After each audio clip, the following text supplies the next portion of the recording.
नमस्कार दोस्तों, आइए जानते हैं आज राजस्थान की बड़ी खबरें। आज की पहली खबर है कि अब सरकारी स्कूलों के बच्चों को मिलेंगे 800 रुपए। राजस्थान सरकार ने प्रदेश के सभी राजकीय विद्यालयों में पढ़ने वाले कक्षा 1 से 8 तक के विद्यार्थियों और कक्षा 9 से 12 तक की छात्राओं को यूनिफॉर्म, सिलाई सहित व स्कूल बैग खरीदने के लिए 800 रुपए प्रति विद्यार्थी देने का निर्णय लिया था। यह राशि डायरेक्ट बेनिफिट ट्रांसफर डीबीटी के माध्यम से विद्यार्थियों के बैंक खातों में जमा होनी है। योजना का उद्देश्य आर्थिक रूप से कमजोर विद्यार्थियों को आत्मसम्मान से शिक्षा से जोड़ना है। कुल 70 लाख पात्र विद्यार्थियों में से 14 लाख विद्यार्थियों के खाते में यह राशि नहीं पहुंच पाई थी।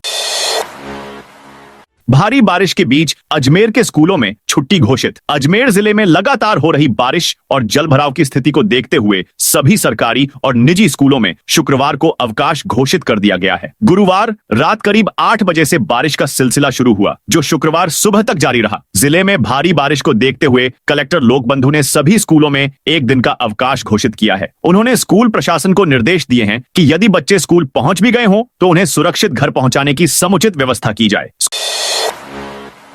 स्कूल समय में छात्र से पकड़वाता था मछली, शिक्षक निलंबित। भरतपुर के बयाना उपखंड क्षेत्र के राजकीय उच्च माध्यमिक विद्यालय जयसोरा में कार्यरत अध्यापक मजीद खान को गंभीर अनुशासनहीनता और सेवा आचरण के उल्लंघन के आरोप में तत्काल प्रभाव से निलंबित कर दिया गया है। मामला तब प्रकाश में आया जब सोशल मीडिया पर एक वीडियो तेजी से वायरल हुआ, जिसमें विद्यालय का छात्र यह स्वीकार करता नजर आ रहा है कि शिक्षक ने उसे स्कूल समय में तालाब से मछली पकड़कर लाने के लिए कहा। इस घटना ने न केवल शिक्षा विभाग की कार्यप्रणाली पर प्रश्न चिन्ह लगाया है, बल्कि शिक्षा के मूल उद्देश्य पर भी गंभीर सवाल खड़े कर दिए हैं।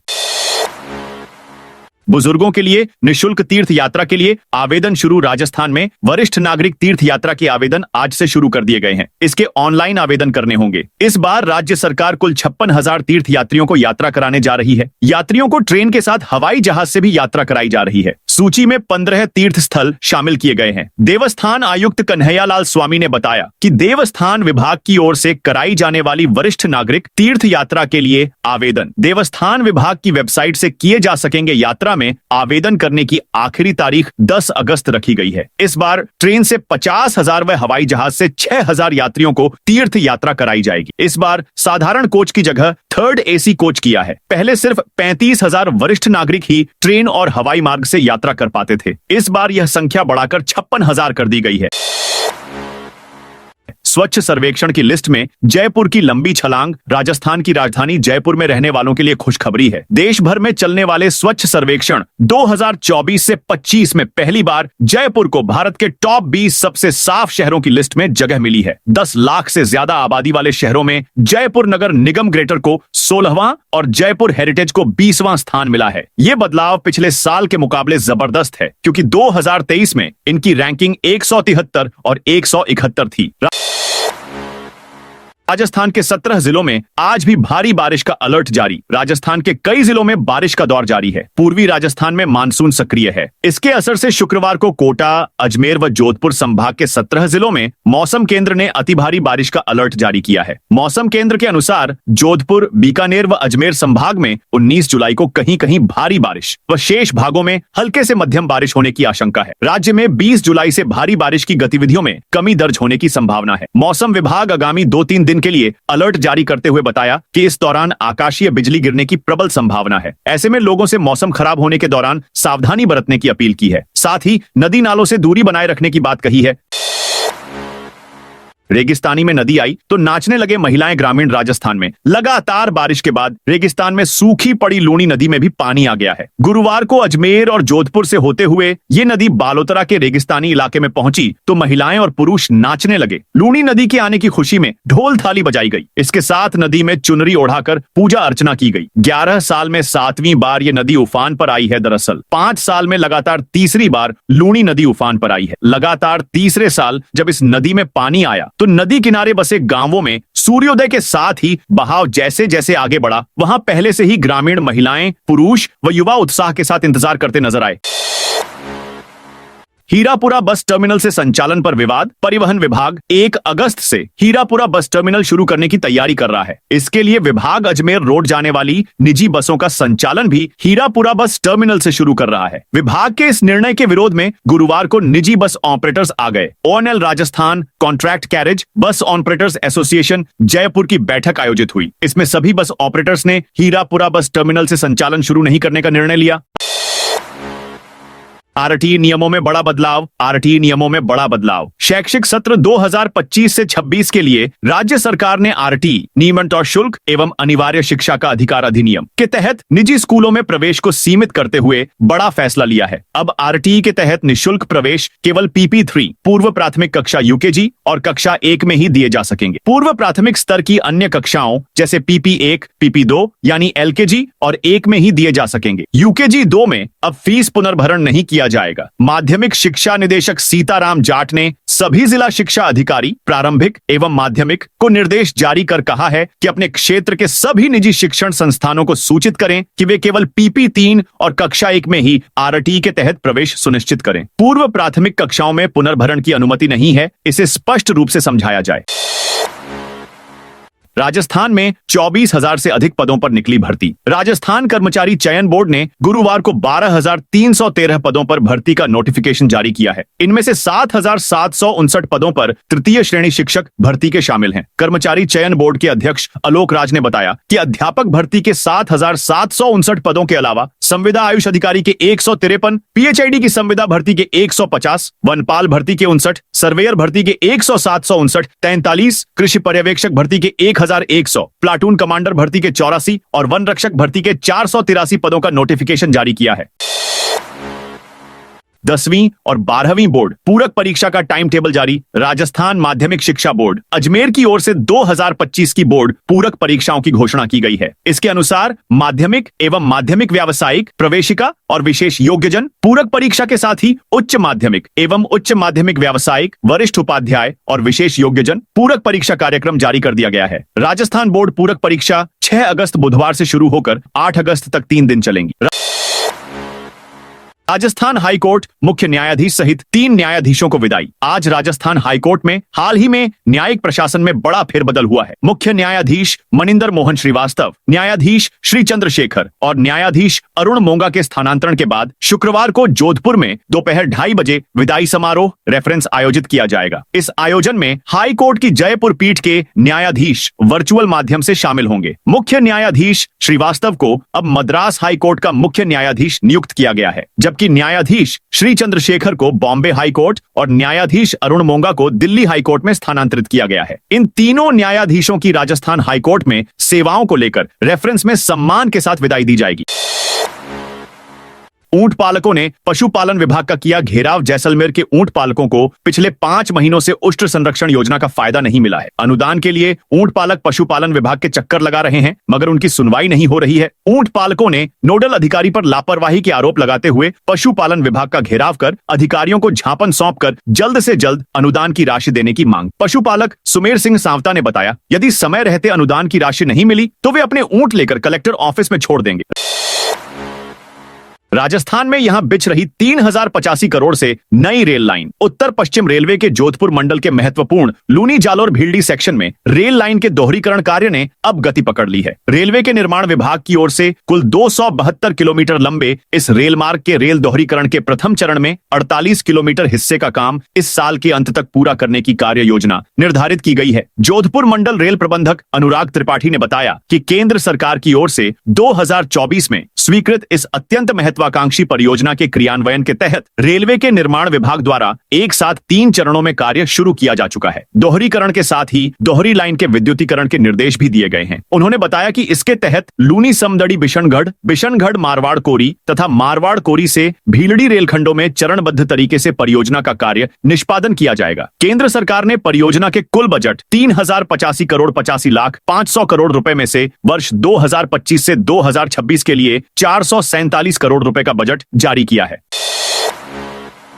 इन दो कुख्यात आरोपियों पर 1-1 लाख का इनाम किया। घोषित राजस्थान में कानून व्यवस्था को सुदृढ़ करने और संगठित अपराधों पर नकेल कसने के लिए राजस्थान पुलिस लगातार सक्रिय है। इसी कड़ी में अतिरिक्त महानिदेशक पुलिस अपराध शाखा दिनेश एम एनर्चमिरस ने एक बड़ा और महत्वपूर्ण निर्णय लिया है। उन्होंने दो कुख्यात एवं लंबे समय से फरार चल रहे अपराधियों श्याम सुंदर उर्फ सांवरिया उर्फ सांवरा बिश्नोई और रमेश कुमार उर्फ रामलाल उर्फ अनिल कुमार बिश्नोई की गिरफ्तारी पर प्रत्येक पर 1 लाख रुपए का नकद इनाम घोषित किया है। एडीजी दिनेश एम मैन ने गुरुवार को जारी किए अपने आदेश में स्पष्ट किया कि ये दोनों अभियुक्त कई संगीन आपराधिक मामलों में वांछित हैं और लगातार अपनी उपस्थिति छिपाकर पुलिस को चकमा दे रहे हैं। इनकी गिरफ्तारी के लिए राजस्थान के विभिन्न जिलों और संभावित ठिकानों पर पुलिस टीमें लगातार दबिश दे रही हैं। अब राजस्थान विद्युत निगमों में 2163 पदों पर बंपर भर्ती राजस्थान सरकार ने प्रदेश के तीनों विद्युत वितरण निगमों में तकनीशियन 3 आईटीआई पदों पर युवाओं को बड़ा रोजगार अवसर देते हुए 1947 नए पदों के सृजन को स्वीकृति प्रदान की है। ये पद वर्तमान में प्रक्रियाधीन 216 पदों के साथ जोड़ते हुए अब कुल 2163 पदों पर सीधी भर्ती की जाएगी। इस संबंध में राजस्थान राज्य विद्युत उत्पादन निगम द्वारा संशोधित भर्ती विज्ञप्ति जारी कर दी गई है। ऊर्जा मंत्री हीरालाल नागर ने बताया कि राज्य सरकार युवाओं को अधिकतम रोजगार देने के लिए निरंतर प्रयासरत है। इसी दिशा में विद्युत निगमों की सीधी भर्ती में 10 गुना वृद्धि करते हुए यह निर्णय लिया गया है। ऑनलाइन आवेदन प्रक्रिया अगस्त 2025 में प्रारंभ होगी। इच्छुक अभ्यर्थी विभागीय पोर्टल के माध्यम से आवेदन कर सकेंगे।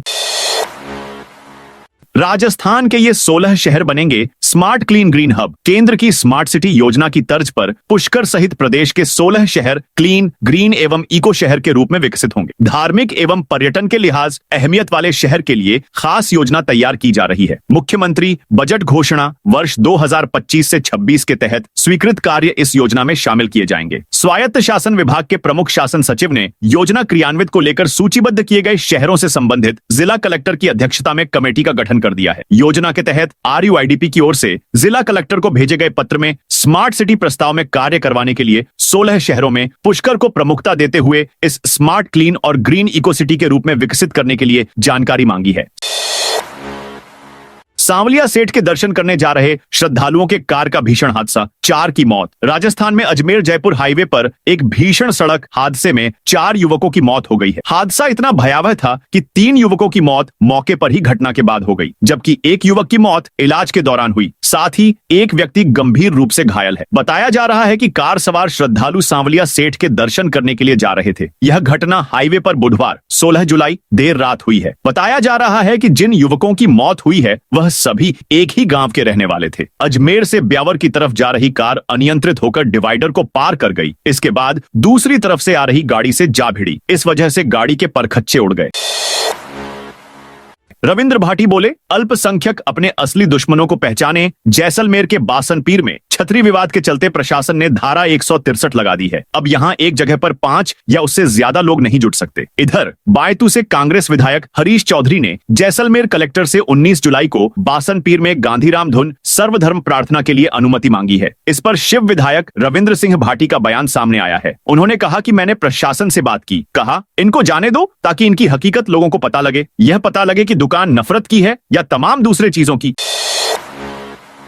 मुख्यमंत्री बोले, बीपीएल परिवारों को गरीबी रेखा के ऊपर लाएंगे। शहर के दादिया में सहकार एवं रोजगार उत्सव को संबोधित करते हुए मुख्यमंत्री भजनलाल शर्मा ने कहा कि राज्य सरकार नया कोऑपरेटिव कोर्ट लाने की दिशा में कार्य कर रही है। पीएम मोदी के नेतृत्व और केंद्रीय सहकारिता मंत्री अमित शाह के मार्गदर्शन में देश में नए कीर्तिमान स्थापित हो रहे हैं। राज्य सरकार सहकारी समितियों और पैक्स को सशक्त बना रही है। प्रदेश में 41,000 से अधिक सहकारी समितियां हैं, जिनसे 1 करोड़ 10 लाख से अधिक लोग जुड़े हैं। अब तक 976 नए एमपैक्स का गठन किया जा चुका है।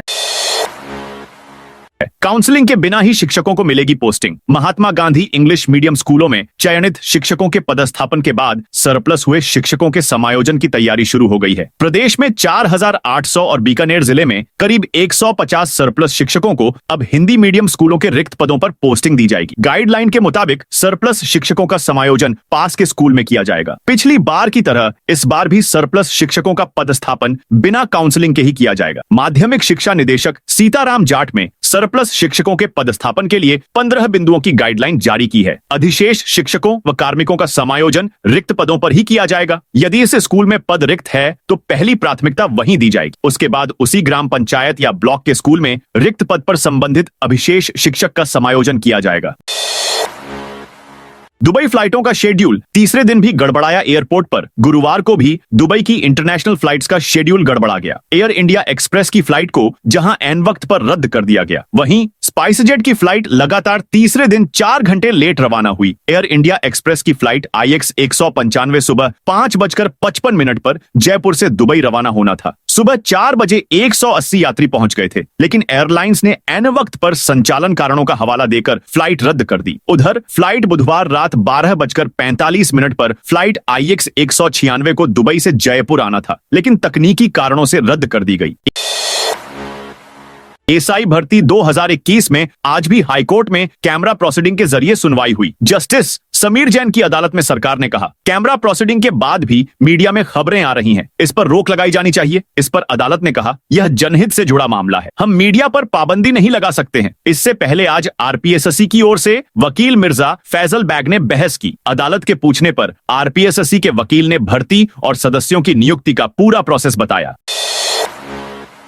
स्वच्छता सर्वेक्षण में उदयपुर को मिली 13वीं रैंक। स्वच्छता सर्वेक्षण 2024 से 25 के परिणाम घोषित कर दिए गए हैं। इसमें उदयपुर नगर निगम के परिणाम में सुधार हुआ है और देश भर में उदयपुर ने अपनी रैंक 13वीं बनाई है। राज्य में पहले की तरह तीसरा नंबर बरकरार रखा है। सर्वेक्षण में 3 लाख से 10 लाख की जनसंख्या वाले शहरों की श्रेणी में देश के 95 शहरों में उदयपुर की 13वीं रैंक रही। वहीं राज्य के 9 शहरों में से तीसरे नंबर की रैंक मिली है। उदयपुर को कुल 12,578 में से 1,478 अंक मिले हैं। ABVP 21 जुलाई से शुरू करेगा सदस्यता अभियान। अखिल भारतीय विद्यार्थी परिषद ABVP 21 जुलाई से सदस्यता अभियान शुरू करेगा। इस बार संगठन का लक्ष्य चूरू में 17,000 नए सदस्य बनाने का है। चूरू के विश्वकर्मा मंदिर में आयोजित प्रेस वार्ता में जिला संयोजक कुलदीप सिंह जागावत ने बताया कि संगठन 21 जुलाई से जिले में सदस्यता अभियान शुरू करेगा। ABVP ने पिछले सत्र 2024-25 में देश भर में 60,03,940 सदस्य बनाए। जयपुर प्रांत में 1,51,347 और चूरू जिले में 15,000 सदस्य शामिल हुए। इस बार संगठन का लक्ष्य चूरू में 17,000 नए सदस्य बनाने का है। 4 राज्यों के आदिवासी बांसवाड़ा पहुंचे। राजस्थान के बांसवाड़ा में मानगढ़ धाम से एक बार फिर भील प्रदेश बनाने की मांग उठी। इस मांग को लेकर गुरुवार को भील आदिवासी सम्मेलन भील प्रदेश संदेश यात्रा में राजस्थान, महाराष्ट्र, गुजरात और मध्य प्रदेश के आदिवासी जुटे। BAP सांसद राजकुमार रोत ने कहा, जाति के नाम से राज्य नहीं बन सकता तो धर्म के नाम पर हिंदू राष्ट्र बनाने की बात क्यों करते हो। आदिवासी परिवार संस्था के संस्थापक सदस्य मास्टर भंवरलाल परमार ने कहा, आदिवासियों की मांगे 70 साल में भी पूरी नहीं हुई। आदिवासी भारत का मूल मालिक है। आदिवासियों ने डरना छोड़ दिया है। भील प्रदेश के लिए आंदोलन चलता रहेगा। धार्मिक स्थलों में तोड़फोड़ पर कांग्रेस का विरोध। अरनोद उपखंड क्षेत्र में धार्मिक स्थलों पर हो रही तोड़फोड़ को लेकर कांग्रेस ने कड़ा रुख अपनाया है। कांग्रेस संगठन ने गुरुवार को दलौट में तहसीलदार के माध्यम से जिला कलेक्टर डॉमन अंजलि राजौरिया को ज्ञापन सौंपा। सालमगढ़ क्षेत्र के सिंहपुरिया माता मंदिर और हनुमान जी मंदिर में तोड़फोड़ की गई है। इसके अलावा मोहेड़ा गांव के हनुमान मंदिर में भी मूर्तियां खंडित की गई हैं। सालमगढ़ मंदिर पर यह दूसरी बार हमला हुआ है। पहले भी ग्रामवासियों ने पुलिस को सूचित किया था, लेकिन कोई कार्रवाई नहीं होने से असामाजिक तत्वों के हौसले बढ़ गए हैं। कांग्रेस ने चेतावनी दी है कि अगर 7 दिन में दोषियों की गिरफ्तारी नहीं हुई तो पूर्व विधायक रामलाल मीणा के नेतृत्व में थाने का घेराव किया जाएगा। ईदगाह से सुभाष चौक तक सड़क से हटाया कब्जा। चित्तौड़गढ़ शहर में प्रशासन ने ईदगाह से लेकर सुभाष चौक तक की मुख्य सड़क पर फैले अतिक्रमण को हटाया गया। यह कार्रवाई जिला कलेक्टर आलोक रंजन और जिला पुलिस अधीक्षक सुधीर जोशी के निर्देश पर की गई। इस काम की निगरानी अतिरिक्त जिला कलेक्टर विनोद मल्होत्रा ने की। उन्होंने बताया कि शहर की प्रमुख सड़कों पर लगातार अतिक्रमण बढ़ता जा रहा था, जिससे ट्रैफिक की समस्या गहराती जा रही थी। इसी वजह से प्रशासन ने यह कार्रवाई की। एडहॉक कमेटी खेल परिषद का विवाद खत्म। घरेलू टूर्नामेंट पर बनी सहमति। राजस्थान क्रिकेट एसोसिएशन आरसीए की एडहॉक कमेटी और खेल परिषद के बीच विवाद खत्म हो गया है। जयपुर में घरेलू क्रिकेट टूर्नामेंट के आयोजन को लेकर खेल परिषद और आरसीए में सहमति बन गई है। एडहॉक कमेटी के कन्वीनर दीनदयाल कुमावत ने कहा, खेल विभाग के सचिव नीरज कुमार पवन ने हमें टूर्नामेंट के मैच के लिए सवाई मानसिंह स्टेडियम उपलब्ध कराने की बात कही है। अब यहां भविष्य में होने वाले घरेलू टूर्नामेंट करवाए जा सकेंगे। कुमावत ने पूर्व एडहॉक कमेटी पर भी आरोप लगाए। उन्होंने कहा, पूर्व एडहॉक की एनुअल जनरल बॉडी की मीटिंग सिर्फ कागजी थी। अगर वह सही प्रक्रिया अपनाते तो हमें उनके किसी भी फैसले से कोई आपत्ति नहीं थी। यही बात अब हम कोर्ट में भी रखेंगे। सीबीआई का राजस्थान सहित 7 राज्यों में ताबड़तोड़ छापेमारी। केंद्रीय अन्वेषण ब्यूरो सीबीआई ने साइबर अपराध और डिजिटल अरेस्ट घोटालों से निपटने के लिए ऑपरेशन चक्र 5 के तहत किए गए रहे प्रयासों को जारी रखते हुए 7 राज्यों में फिर से तलाशी अभियान शुरू किया, जिसमें दिल्ली, बिहार, मध्य प्रदेश, केरल, पंजाब, आंध्र प्रदेश और राजस्थान के कई स्थान शामिल हैं। सीबीआई को देश भर की 700 से अधिक बैंक शाखाओं में 8.5 लाख म्यूल खातों का पता चला था, जो डिजिटल अरेस्ट, निवेश घोटाले और यूपीआई आधारित ठगी जैसे अपराधों में इस्तेमाल हो रहे थे। सीबीआई को अब तक मोबाइल फोन, बैंक खाता खोलने के दस्तावेज, लेन देन रिकॉर्ड और केवाईसी दस्तावेजों सहित भारी मात्रा में आपत्तिजनक साक्ष्य मिले हैं, जिन्हें जब्त किया गया है। इस अभियान में विभिन्न साइबर धोखाधड़ी से प्राप्त आय को चैनलाइज करने और छिपाने के लिए इस्तेमाल किए जाने वाले म्यूल बैंक खातों की सुविधा प्रदान करने और उन्हें संचालित करने में सक्रिय भूमिका निभाने वाले 3 व्यक्तियों को भी गिरफ्तार किया गया है। तो दोस्तों, ये थी आज राजस्थान की बड़ी खबरें। आप इस वीडियो को कौन से जिले से देख रहे हैं, उस जिले का नाम जरूर बताइए।